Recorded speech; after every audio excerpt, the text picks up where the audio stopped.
Qatar, Iraq, and Saudi Arabia have decried Israel's seizure of land in Syria near the occupied Golan Heights as the Israeli military continues to launch airstrikes across the country. The Qatari Foreign Ministry said on Monday that Doha considers the Israeli incursion a dangerous development and a blatant attack on Syria's sovereignty and unity, as well as a flagrant violation of international law. The policy of imposing a fait accompli pursued by the Israeli occupation, including its attempts to occupy Syrian territories, will lead the region to further violence and tension, it added.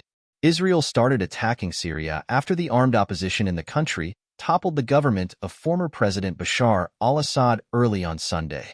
Saudi Arabia slammed the Israeli moves on Monday, saying that they confirm Israel's continued violation of the rules of international law and its determination to sabotage Syria's chances of restoring its security, stability, and territorial integrity.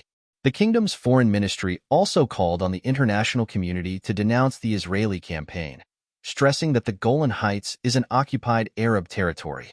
Baghdad echoed the criticism, saying Israel has committed a grave violation under international law. Iraq stresses the importance of maintaining Syria's sovereignty and integrity and calls on the UN Security Council to uphold its responsibility and condemn this aggression and put an end to it, a statement by the Iraqi Ministry of Foreign Affairs read. On Sunday, Israel quickly moved in and seized the buffer zone separating the occupied Golan Heights from Syrian-controlled areas. The Israeli military also warned Syrians living in 5 villages near the strategic area to stay home. Israel occupied most of the Golan Heights in 1967 and illegally annexed the territory in 1981.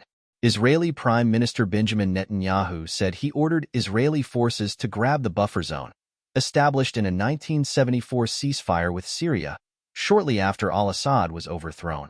Speaking to reporters on Monday, Netanyahu said the occupied Golan Heights would remain with Israel for eternity. He also thanked U.S. President-elect Donald Trump for recognizing Israel's claimed sovereignty over the territory during his first term. International law strictly prohibits the acquisition of land by force. Netanyahu said the fall of al-Assad was a direct result of the strong blows we have delivered to Hamas, Hezbollah, and Iran, according to the Israeli newspaper Haaretz. Israel's recent land grab was also slammed by UN Secretary-General Antonio Guterres' spokesman Stefan Dujarric, who said the move constitutes a violation of the 1974 disengagement agreement between Israel and Syria. The UN peacekeeping force deployed in the Golan Heights, known as UNDOF, informed the Israeli counterparts that these actions would constitute a violation of the 1974 disengagement agreement, Dujarric said. He added that the Israeli forces that entered the zone were still present in 3 locations. More than 100 strikes. Meanwhile, Israel's ambassador to the United Nations told the Security Council that the deployment of soldiers into the area was limited and temporary. I addressed the Security Council and clarified that in response to the developing security threat on the Syrian-Israeli border and the danger it poses to our citizens, we have taken limited and temporary measures, Ambassador Danny Danon wrote on X.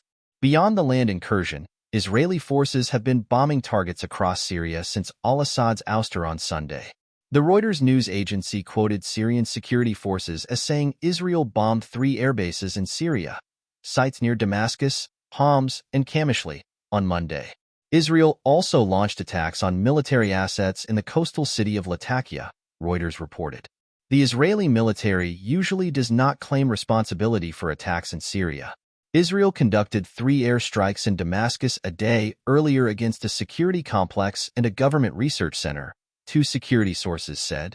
The Syrian Observatory for Human Rights, a UK-based war monitor, said Israel launched more than 100 airstrikes on military sites across the country on Monday.